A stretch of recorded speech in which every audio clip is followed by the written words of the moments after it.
Hey, converted man here. History Debunked says, or asks rather, what is the evidence for God's existence?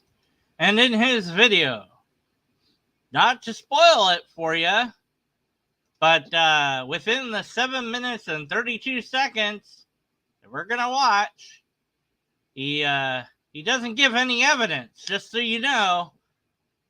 I don't want you to be like all like, oh man, get all excited and stuff, because he doesn't do that. So just know that that's gonna not be a thing that he does. But what he does do is a lot of logical fallacies that I'm gonna point out. So here we go. Hello again. The other day I talked a bit about belief in God. A number of people asked me how I could believe in something for which there was no apparent evidence, and hinted that this was what religion meant: believing in things, having faith against the evidence of our senses and in opposition to rational thought. This is a popular misconception, and I thought I'd talk about it a little. Anything which runs counter to evidence or reason is quite possibly false, and any religious belief based upon such ideas is also likely to be wrong. Instead, we look at the evidence and take it from there, building up an hypothesis.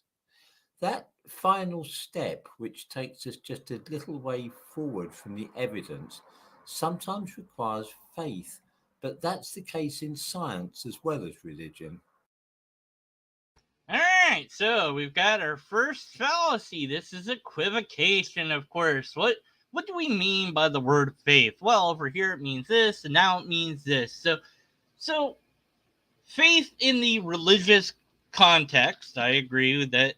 Yes, this is a belief in something that you have no evidence for. It is a hope that you hold, something that you want to be true, something that you think might be true, or it's like tomorrow is going to be a better day. That's a hope. That's a faith. There isn't really a reason, logically speaking, to think that tomorrow will be any better than today, or that my pleasure in tomorrow will be higher than it was in today's pleasure. But that's faith in the religious sort of way, that you believe in a God or an afterlife or whatever, because it gives some sort of comfort. But more than that, you probably believe in it because you were taught to believe in it when you were younger. Usually people come to belief when they're younger. They're indoctrinated into a certain belief system. Now, some people grow out of that and change their belief system. Some people leave all of that behind and become skeptics like me. Everyone has their own journey in that sense. But faith means belief without testability or empirical evidence, at least within, I would dare say, most Western religions. Now, I know people try to say that it's not. No. Faith is something different. And here we have, well, you have to have faith in science too. Well, here the word faith means something different than it did for the religious faith, because the religious faith, we defined that. We said, okay, it's belief without evidence. Whether you like that definition or not, we've got to say what the definition is that we're using. Then the sort of quote unquote faith that we're talking about when you form a hypothesis is in the system that you are utilizing to formulate that hypothesis. Now, there is a quote faith end quote that you have that system will work just as well as it did 2 hours ago when you used it 2 hours ago, or yesterday when you used it yesterday, or last week when you used it last week, or that you've never used it before, but other people have said that they use it, and this is your first time using it, so you don't know if it's going to work or not. So you see if it does. You see if the system you are utilizing will in fact work. And so maybe you believe that it will work, and that would be faith. Or maybe you're confident that this isn't a waste of time, and that would be categorized as faith. But you come to a point where after you've done it for the first time, you saw that it worked, then maybe you could say, well, next time I have to have faith that it will work the same way as it did before. But the word faith here isn't really needed. We could use a different word instead. Because are we really placing hope in something that has not been observed? If that's the one definition of faith that we're going to have, unless we're going to have multiple definitions of the word faith. But to lessen the confusion of natural language, let's try to stick with a single definition for that single word, even though that's not how natural language works. We'll do it for this thought experiment. So the word faith means belief without evidence or tests. Okay, so when you're in the methodology of science, well, you did do a test on that methodology itself by seeing if the method produced a result that then was testable when you went to try to test the hypothesis. And if you find that it works and there's nothing wrong with it, then there you go. You've got something. So you don't need to call it faith at that point because you have evidence that it worked. But, we're going to equivocate because that's what we're doing. All right, back to the video. Take the creation of the universe, for example. Well, of course, I wouldn't call it creation because that assumes it was created. Take the fact that the universe exists, for example, would be a better way to put that, but whatever.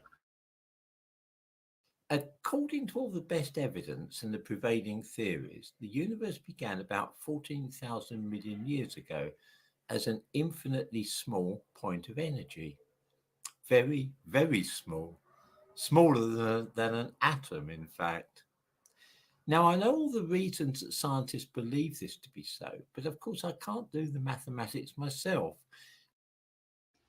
Well, you could do some of the math, maybe, but there's ways to understand Big Bang cosmology without having to do the math yourself.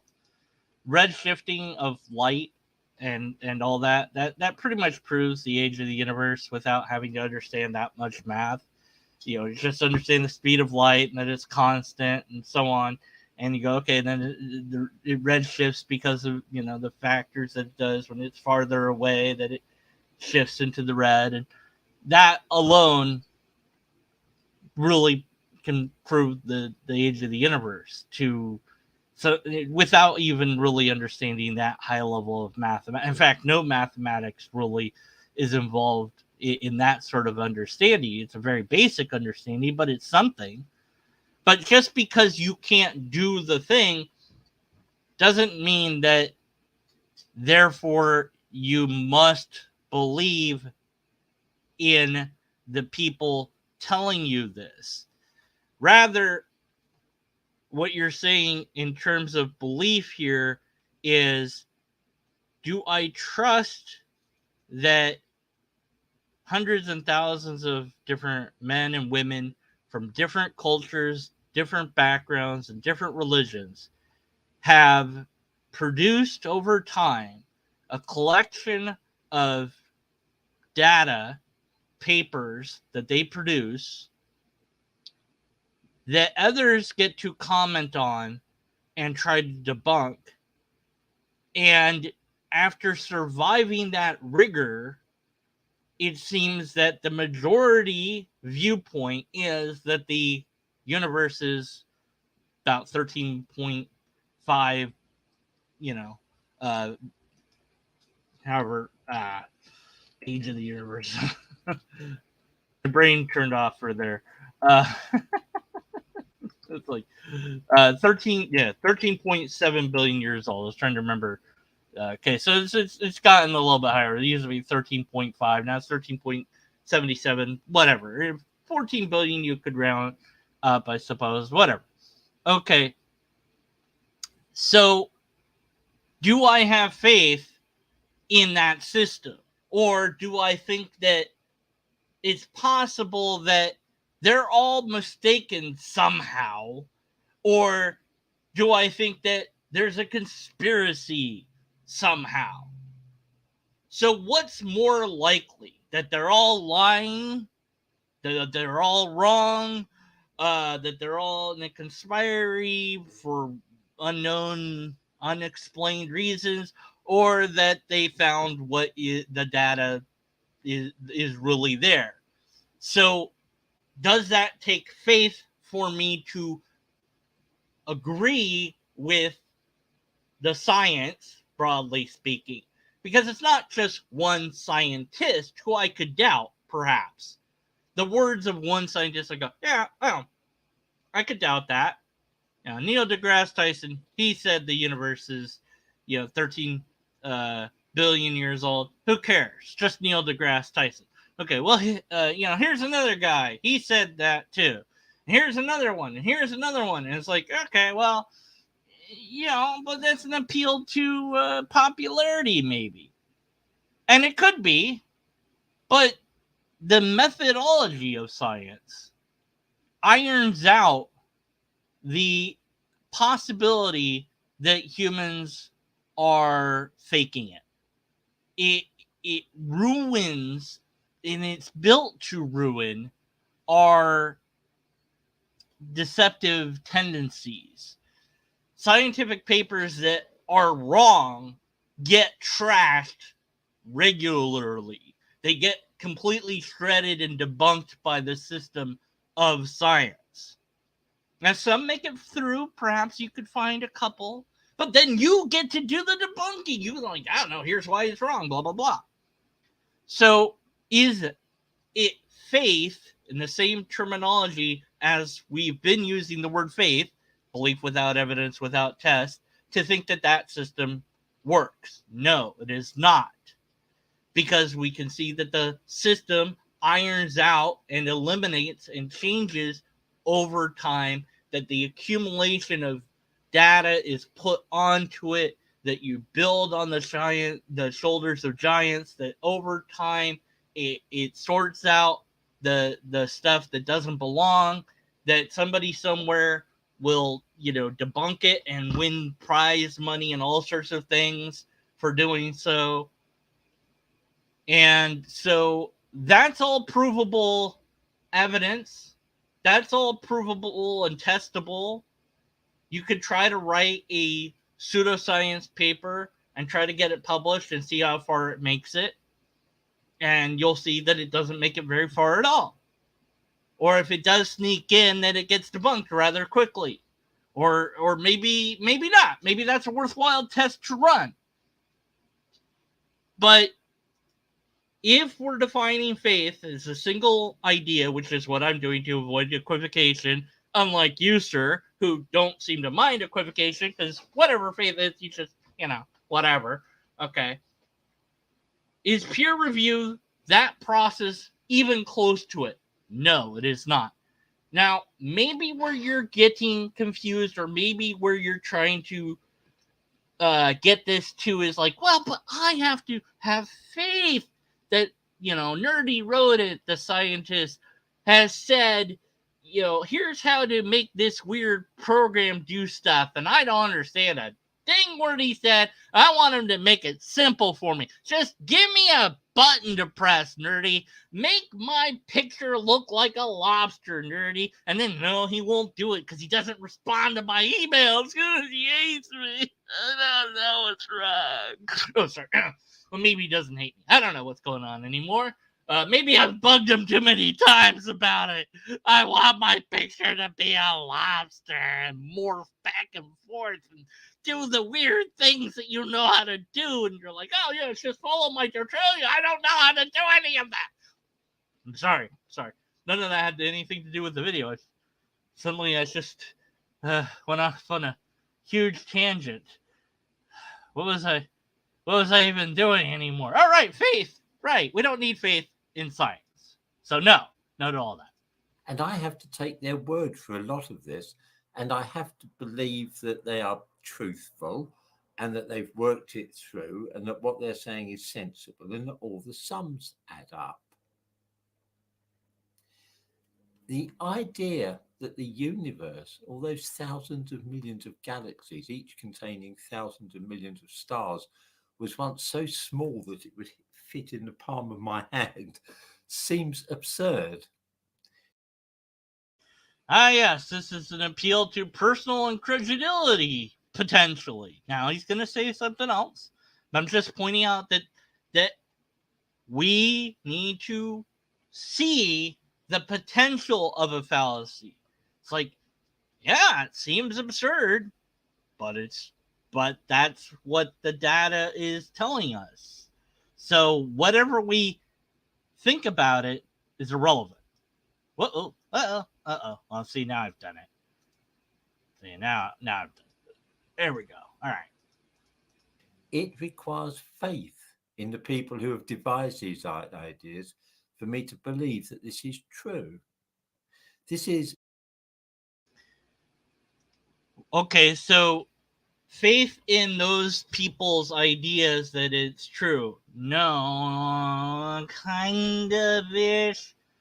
But, again, evidence without, or sorry,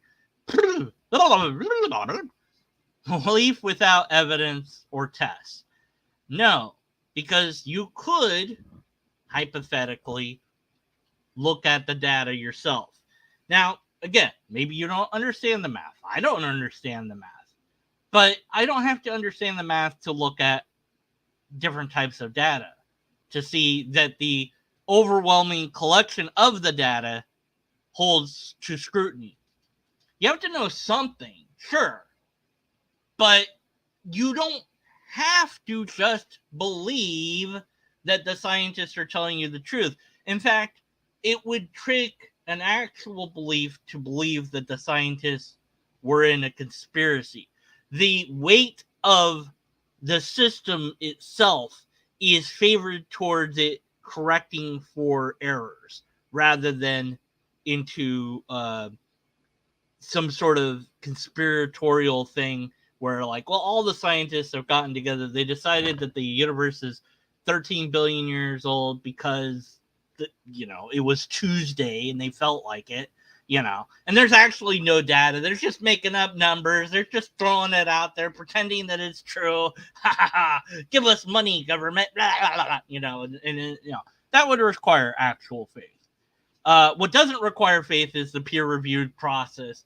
But I guess at your level, you're saying that you have to believe that the scientists, broadly speaking, are being honest with you, and you have to believe that the system works, even though it's worked in every other case of medicine. It works, and the scientific method works for that. Scientific method works on your computer because it wouldn't, on the internet, and clean water and all the other scientific advancements out there. But just because it works in every other case doesn't mean that it's going to work in the case of the universe. So I have to trust that. So that means I have faith in it. Just because you have faith in it doesn't mean that I have to have faith in it, nor does it mean that we have to have faith in it, because you don't.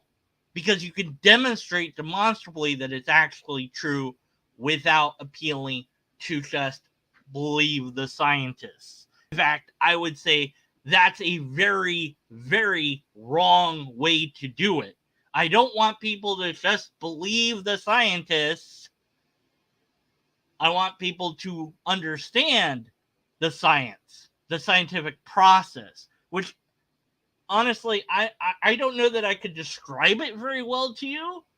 I'm not the best communicator of that. My field is logic. I can explain logic to you, but that again, that doesn't prevent you from learning the scientific process independently, and then you say, well, I have to trust that, but it works every time. So at a point, you don't really need to trust it because you know that it works. I don't know, whatever. But as long as you can wedge faith in there in some way, shape, or form, that makes you feel like you've got an even playing field, I guess, which is, of course, the quoque fallacy. But whatever, we'll get to that.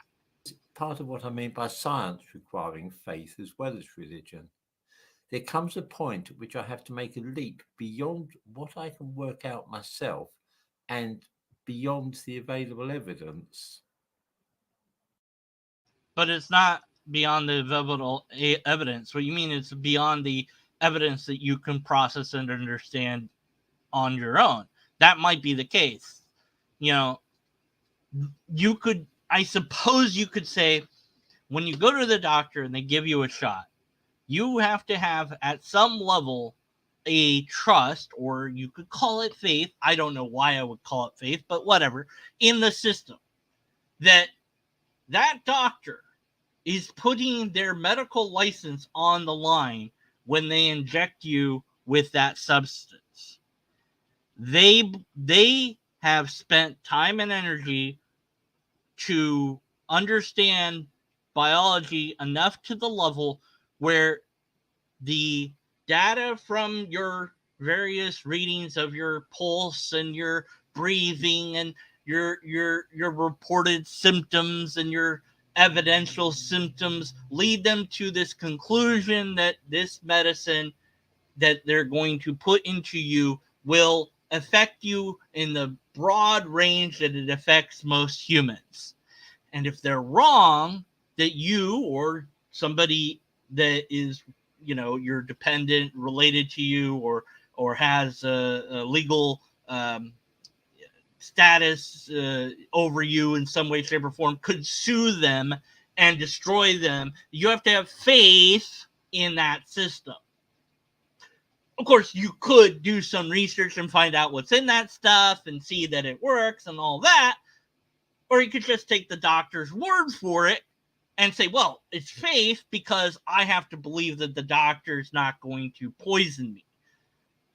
And I guess at that low level of thought, I suppose you would call it faith. I wouldn't, but you would. But I wouldn't because I have thought these things through to a level where it's like, look, here's the entire system and how it's set up. Yes, doctors get sued for malpractice. It happens. But it doesn't happen all the time. It happens every now and again. Perhaps one, if they were concerned about, you know, going to the hospital to get an injection, perhaps they could do research and see how much malpractice is done in that hospital that they're about to visit.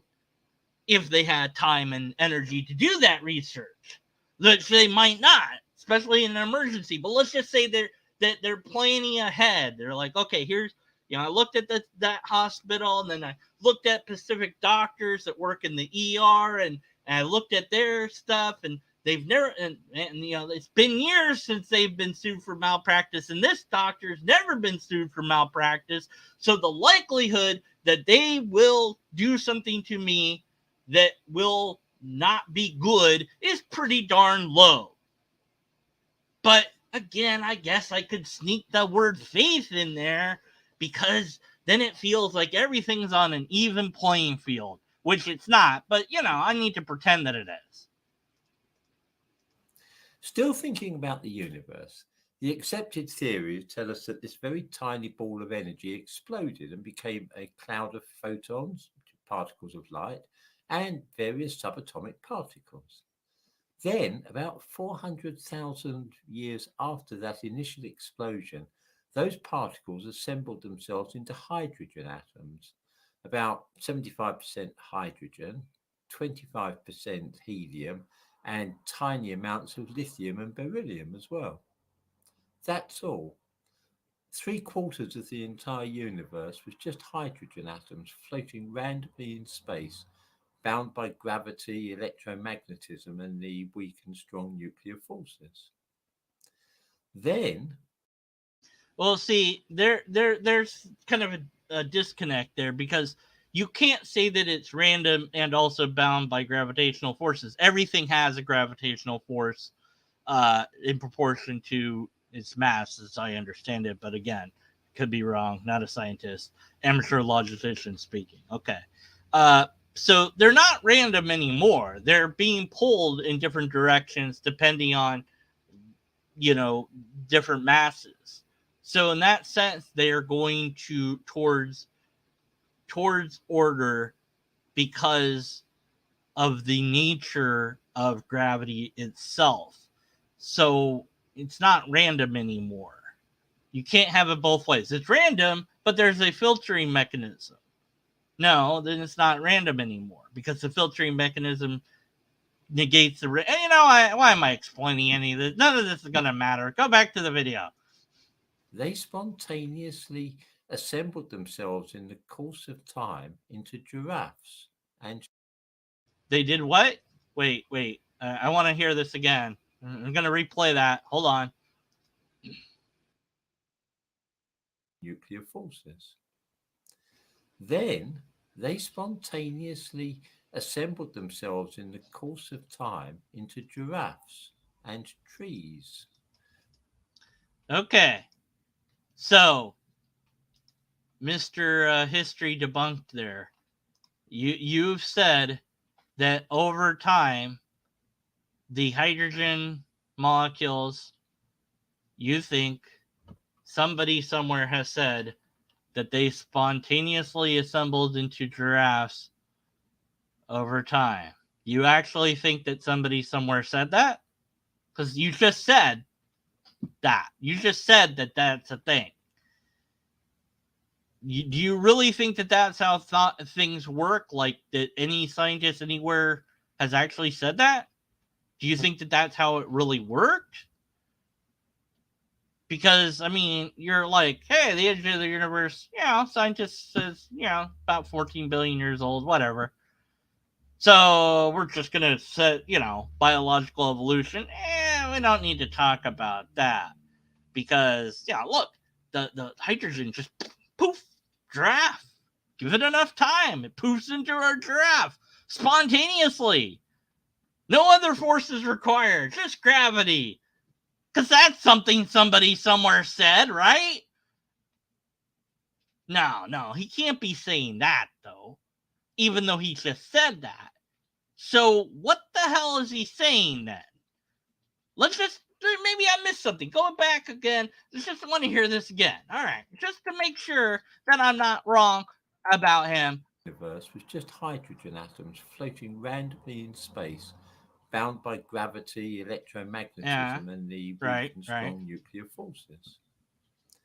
Then they spontaneously assembled themselves in the course of time into giraffes and Yeah. No, that's what he said.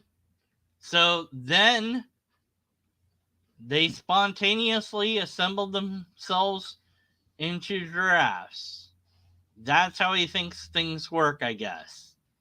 So we're just gonna ignore biological evolution, and all rhyme and reason at this point. So whatever you say next about the scientific stuff and all that, let's keep in mind that he seems to believe, and he can correct me if I'm wrong, but there's no indication to me that he doesn't actually believe this, that hydrogen spontaneously assembled itself into giraffes. Maybe he's going to clarify that this is supposed to be an analogy or something. Yeah, I'm sure. I mean, he can't really believe that, can he? He doesn't really believe that, does he? I mean, unless he says it again, then maybe he does believe it. But I mean, he's not going to say it again, is he? Here, now I'm going to play it, and you're going to hear where he says it again. trees, people and whales, stars, the moon, and everything else, just like that from a bunch of hydrogen atoms. This does not, on the face of it, seem likely. Why on earth should that happen? Why shouldn't the expanding universe simply collapse back on itself? Wait, but hold on. That's a different question. Wait, you are you actually? I'm sorry, my brain. Are you actually asking why that should happen in regards to the idea that you proposed that giraffes have spontaneously formed out of hydrogen atoms? Why should that happen? So that suggests that you do believe that it happens then. All right, I don't know how to explain this. I need you to sit down there. I'm sorry to break it to you, but that's not how things work at all. Nobody has, except for you, I think, has ever proposed seriously that giraffes or moons or anything else spontaneously form themselves at all. That's a theological idea that you can get spontaneous instant thing because a God wills it, but not a scientific thing. So yeah, he really believes that giraffes just spontaneously came from hydrogen because he's asking why that would happen. And why wouldn't it be that the universe just collapsed back in on itself? Which is a separate question. Which is a decent question. I don't know. I'm not a cosmologist. I don't know that I can explain that. It's just how it worked. But we're gonna keep going, aren't we? Here we go. Or, on the other hand, expand so fast that there was no time for stars to form. The answer is that the rate of expansion was precisely right to avoid either of those two things.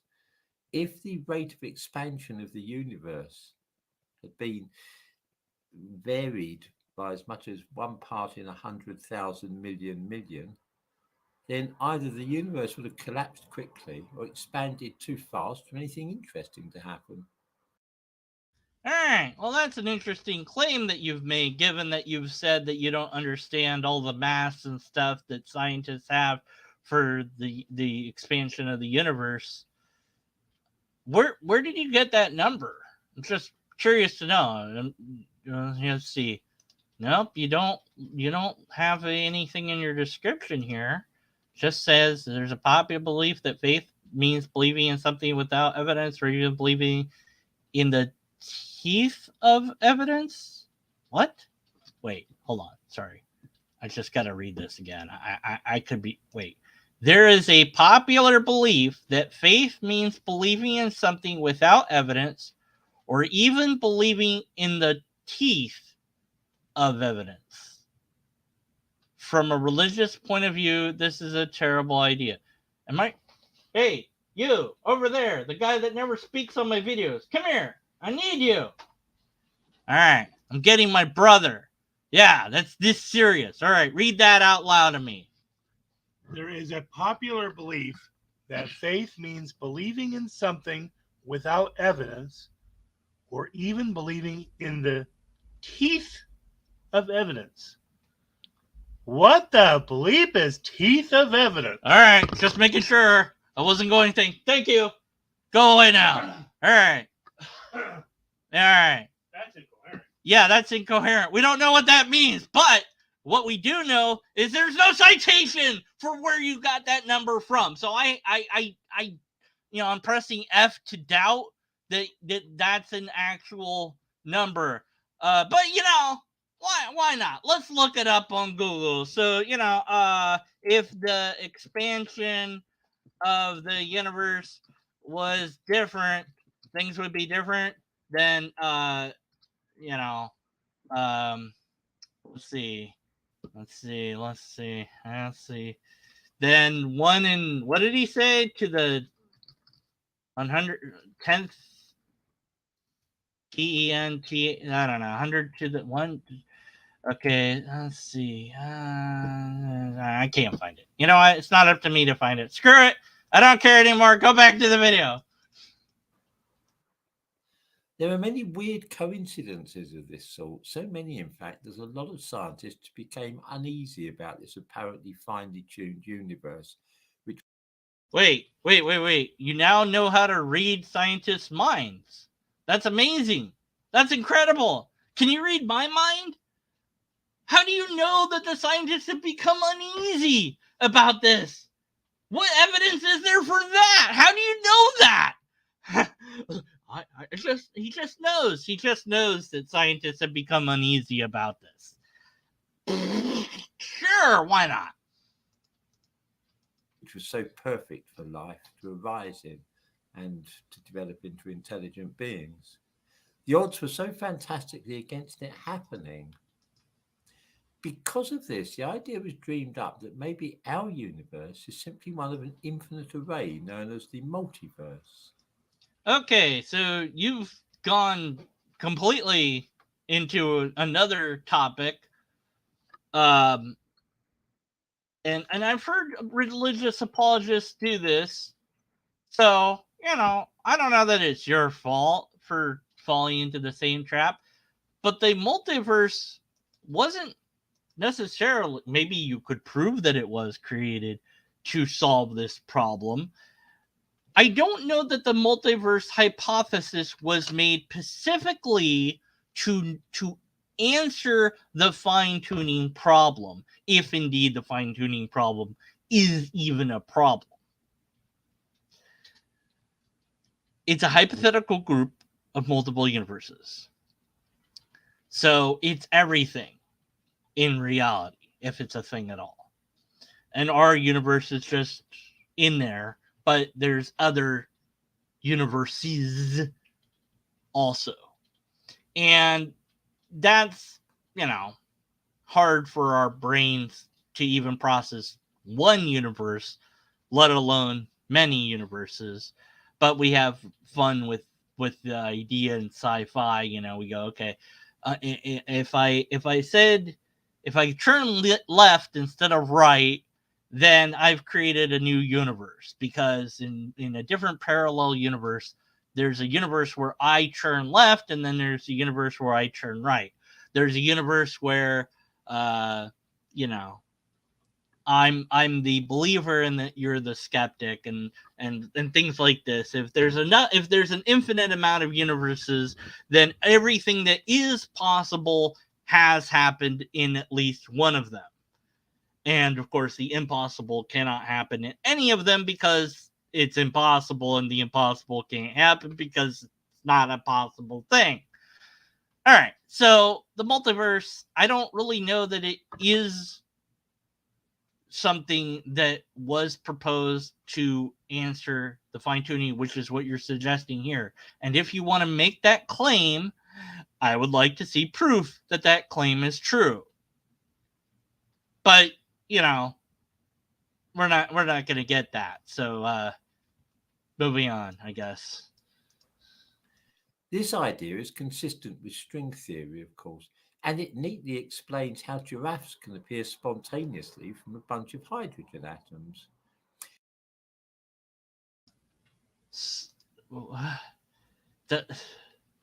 The what? But see, remember I said that he actually believed that, and I'm like, no, he can't actually believe that unless he says it again. Then he said it again, and I'm like, no. And now he's saying it again. So, like, he really does believe that. Like, please, somebody tell me I'm wrong. Like, does he believe this, or am I just, because of the way he's wording it, I am forced to think that he believes that trash spontaneously assembled from hydrogen. So in some universe somewhere, if that's a thing that can happen, then it does happen. That could be an argument, I guess. But it seems like the argument he's making is that in this universe, that's what happened, and the multiverse explains that.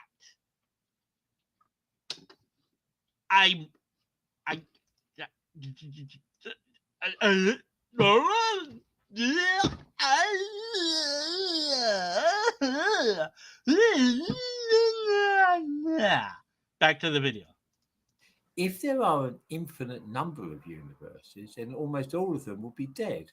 They'll collapse before they really get going, or they'll expand too fast. The strength of gravity will be greater or smaller, and so stars will burn out very quickly. Or if there's an infinite amount of universes, then there will be more that's dead. I don't think you know how infinity works.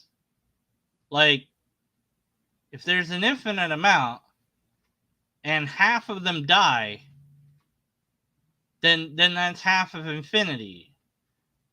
But I guess you could say 3.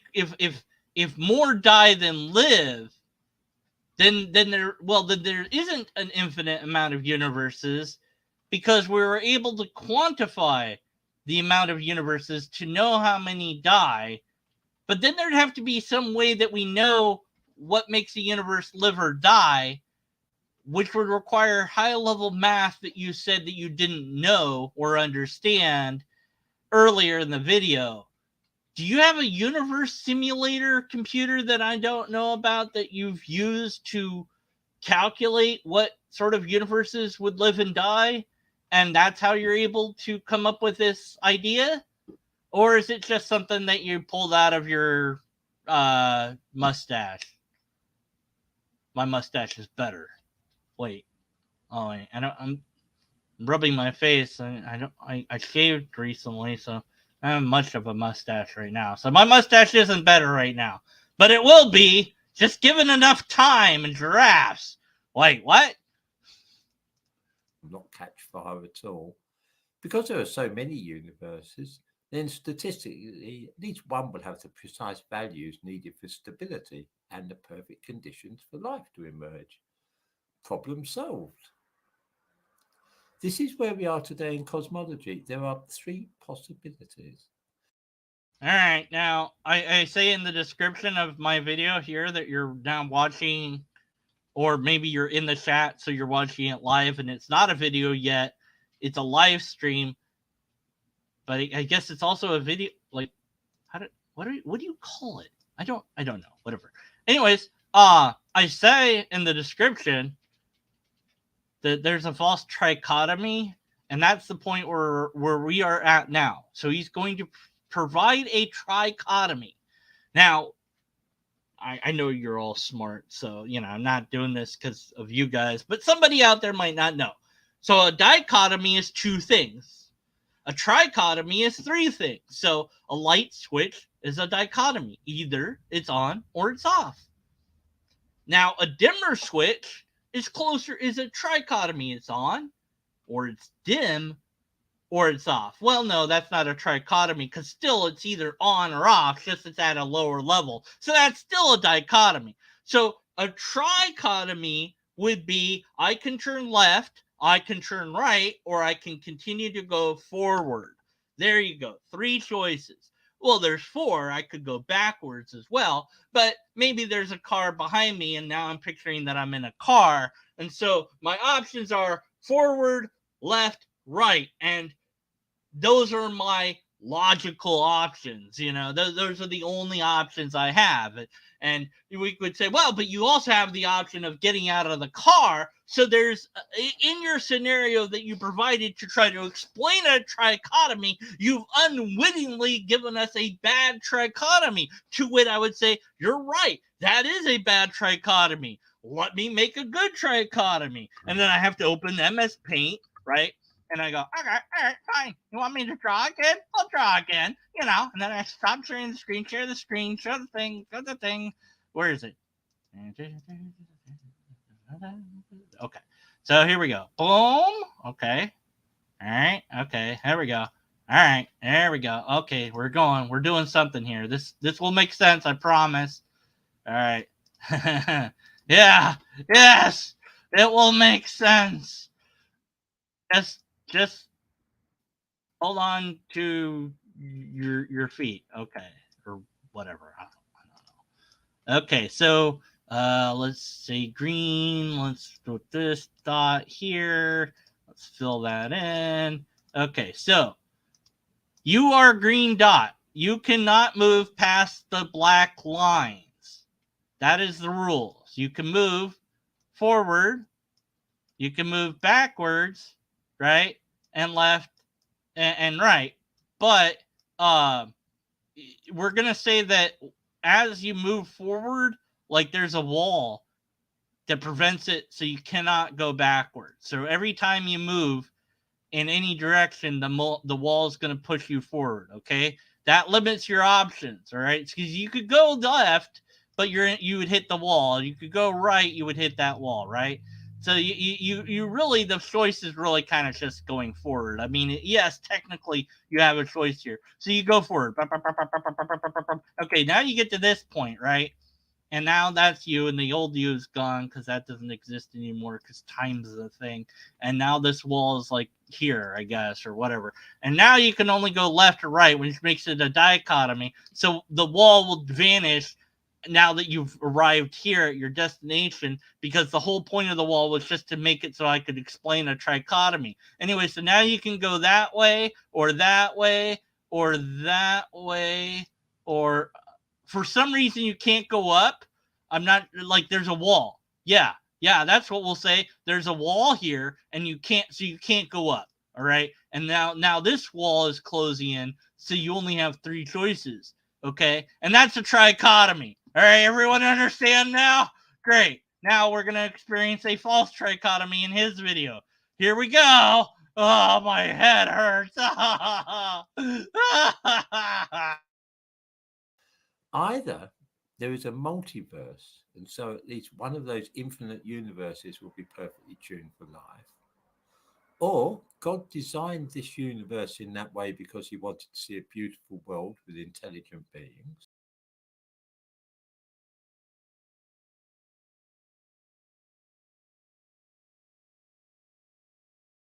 Okay, so there it is. There's the trichotomy that I said was. Remember, I said it was false, and so yeah.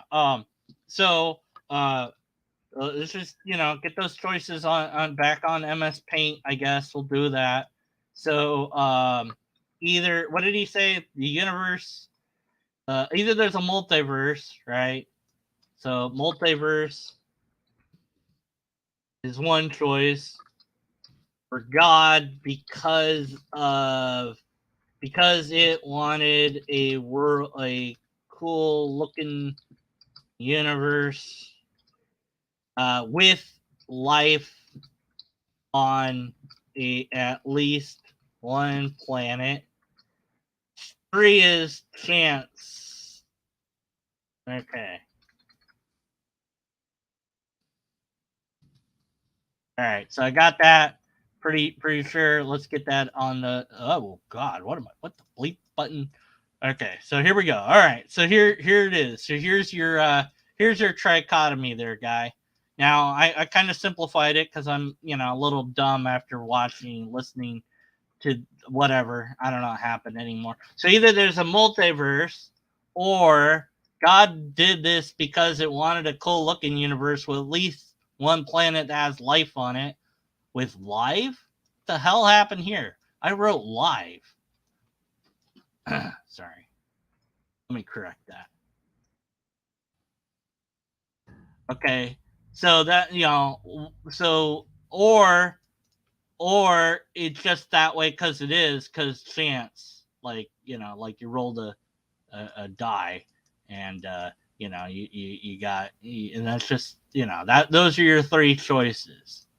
Now, in order to show that this is a false trichotomy, all I have to do is introduce another choice. 4. There is a God, but it's the lobster God talked about in the Lobsterist, and it wanted lobsters to exist, and humans are just just there, whatever. I don't know. It didn't care about the humans, so it didn't stop them or make them. They just are, just whatever. But lobsters are there because Lod wanted them, and that's what made the universe. So there you go. That's it. That's what the actual answer is. Is actually number 4, is because God was actually the lobster god, wanted the world to be made with lobsters, and then humans were it's just kind of an accidental byproduct of thing. And why did I write teeth? Wait, that's not the right word to use. Why did I use teeth? What? I think this thing has broken my brain again. Oh, well, let's go back to the video. If there's only one universe, that in which we live, then the chances of all those values being precisely right are so astronomically slender that we can probably disregard it. How do you know? How do you know what the chances are? How do you know any chances? This is the typical fine-tuning argument. You're like, oh, the chances are really small. Yeah, and how do you know that? Just because. Have you run a universe simulator? There are universe simulators out there. Okay, there is a computer, at least one. There's probably more than one that can simulate a universe. And what I mean by that is simulate the Big Bang and all that, right? And you could tweak. You could go, change the dial and say, I want more gravity or I want less gravity. And then you simulate that universe, right? Now, to get access to that, you probably need to know some stuff because that's like a high-end, high-tech computer. So us peons here, we're left with like low-tech solutions or whatever. And I'm waiting, begging, pleading for the theists to get together, raise the money to fund a computer that the public could use to simulate the universe and other universes. That way we could see, different ideas and we could see them play out and we could actually go, okay, now we can start assigning chance probability. Because as it stands right now, today, we have one example to look at. So we cannot make any other deductions from that one deduction because we only have one example, because that's how probabilities don't work if you don't have more than one example. You rolled the dice and you rolled 17 and you're like, that's cool. I wonder what the probability is. But I took away the die and you can't examine it anymore, so you don't know how many numbers it has. You would have to guess. They're like, at least up to 17. I'm like, well, you don't know that. Maybe the die is covered with the number 17. You don't have any idea because you only have the one thing to look at. And you go, wow, it's really improbable that it rolled 17. But you don't know that. You have no idea. You don't know that because you can't show that. But anyways, it's really improbable because, it's just it is. So we're going to eliminate that. So it can't just be chance. And it can't be the multiverse because why? Why can't it be the multiverse? So let's find out. This leaves us with two options: the multiverse or a universe designed and set in motion by God. Both require faith. There can never be evidence for the multiverse because even Wrong. Actually, there has been proposed evidences. What evidence we find if multiverse is real? So if you type into Google, that here's the thing. I don't know. This was the first thing that popped up. Was I don't want to do that. Enter your email to continue reading. Bullshit. It's a bunch of BS. Okay, here's the second one. Since the first one that popped up, I have to subscribe to it or something. Let's let me read it for free, okay? Put ads on it, whatever. All right. Can physicists ever prove multiverse is real? Here's the thing. So if it's, let's see, can they do it? Yes or no? Let's see, yes or no. Here's the thing. So, okay, so it's easy to write theory. So yes or no. Can you just tell me yes or no? Just say yes or no. Yes or no. Can we do it? Just yes or yeah. Okay, so some supporters have said that they found real physical evidence for the multiverse. Okay, so they need to have to examine these dudes and this dude and that and all that, right? But Now, so I don't know that they have found proof, but let's just say that they could find proof. Then that would kind of negate that his statement that they couldn't ever find proof of a multiverse. How would you know that they couldn't ever do X?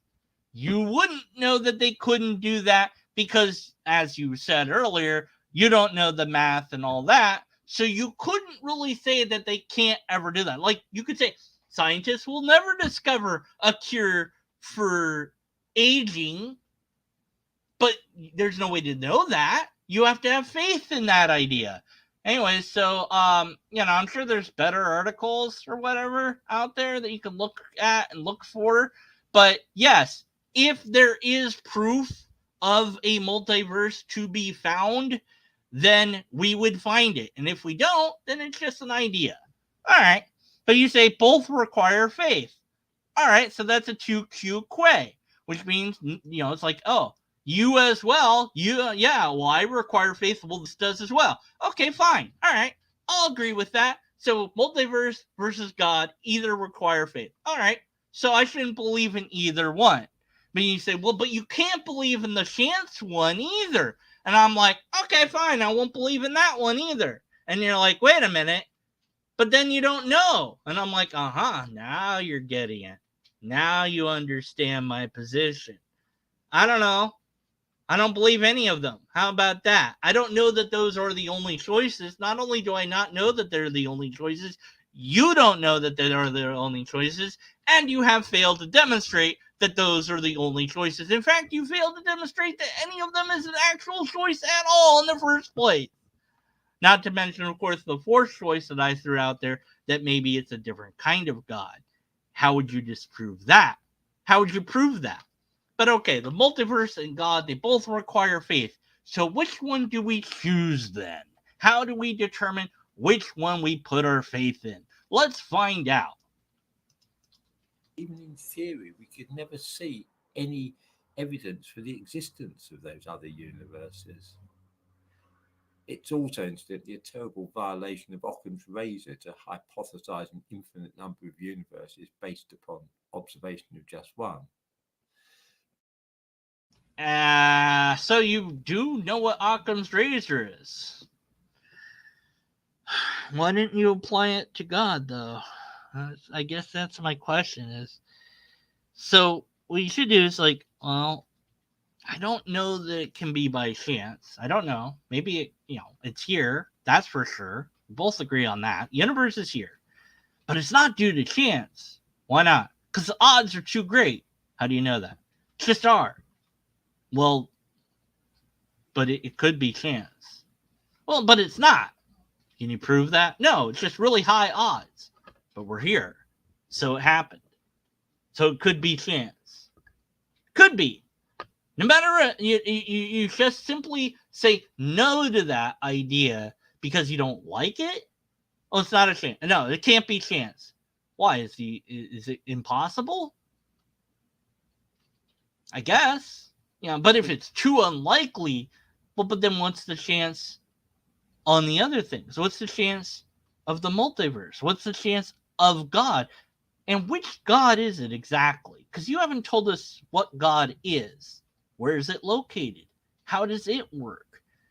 You're adding on an explanation to what is known to answer the question.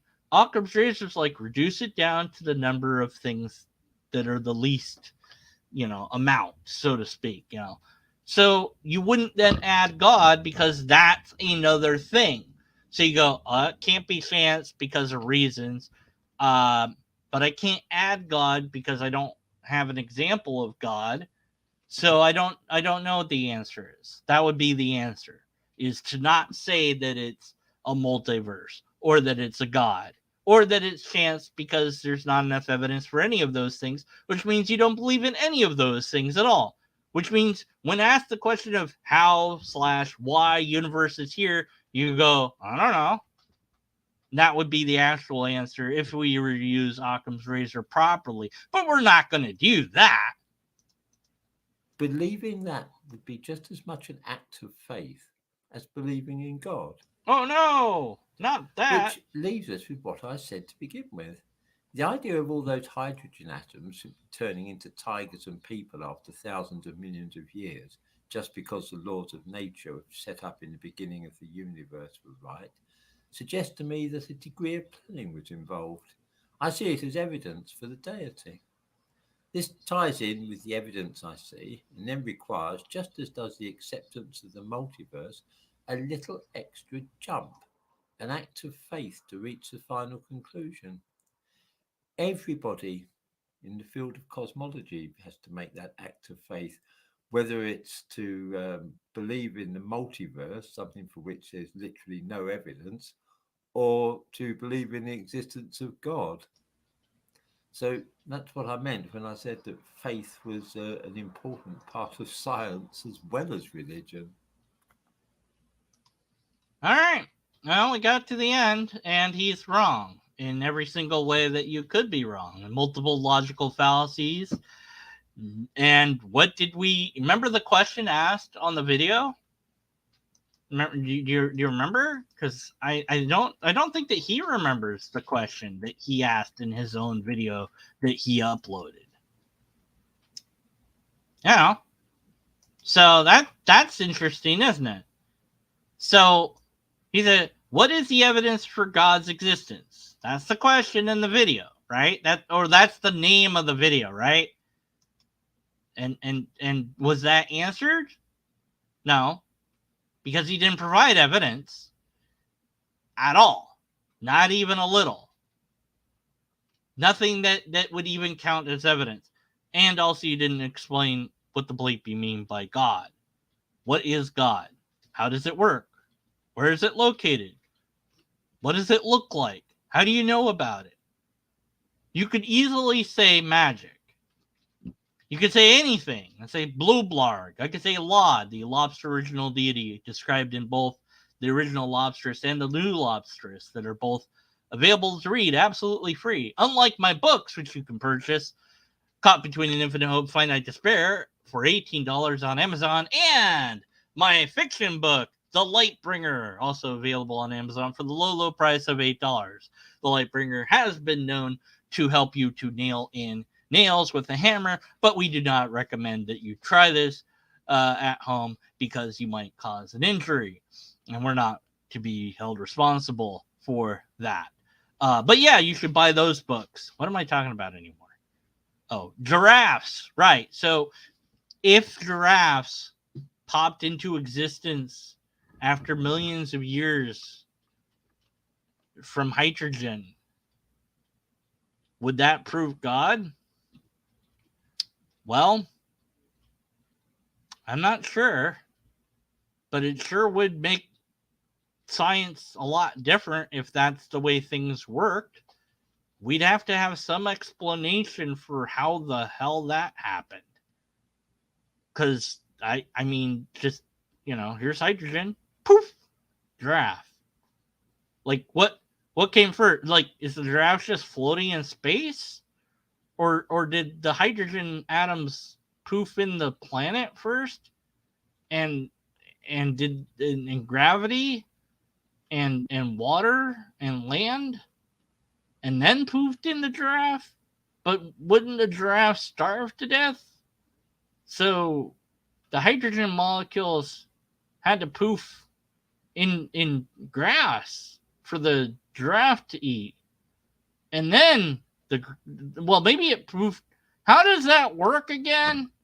And if that was the way things worked, if things just poofed into existence from hydrogen after millions of years, well, why is it that baby is when two people have sex?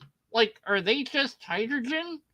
Like, they're doing a thing, but is the thing that they're doing actually in reality not making the baby, but they're summoning hydrogen together to poof into existence a baby that just happens to come out of the woman? Like, because it's not really coming out of the woman, it's just being magically formed before our eyes in that moment. So everything that we understand about science is wrong because things just poof into existence from hydrogen if we give it enough time, because that's how things work? I don't know anymore. Let me know how it worked. History debunked. What other history? What?